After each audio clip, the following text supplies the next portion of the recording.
قرآن کے فہم کے لیے محض عربی کا جاننا کافی کوئی نہیں۔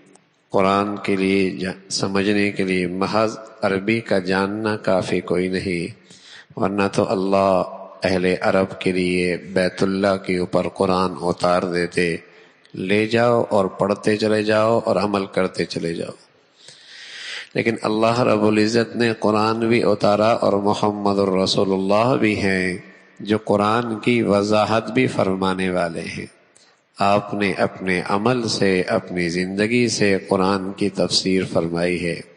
حضرت عائشہ فرمایا کرتی تھی رضی اللہ تعالیٰ عنہ کہ قرآن کیا ہے؟ اللہ کے حبیب کی پوری زندگی کا نام قرآن ہے۔ آپ کے اخلاق کیا ہیں؟ قرآن کے الفاظ ہیں، نبی کی وہ زندگی ہے۔ تو اللہ کے نبی صلی اللہ علیہ وسلم کی نے اپنی زندگی سے قرآن کی تفسیر، قرآن میں تو ہے نماز پڑھو، کیسے پڑھو؟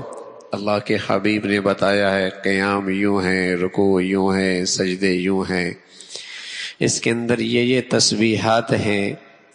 تو قرآن نے تو ایک ضابطہ بتا دیا، قانون بتا دیا، اور بس اوقات الفاظ عربی کا ہے اور اس کے کئی سارے معنی ہیں، لیکن اللہ کے حبیب صلی اللہ علیہ وسلم نے ان معانی کو منتخب فرمایا کہ یہاں قرآن میں اس کا مفہوم یہ ہے۔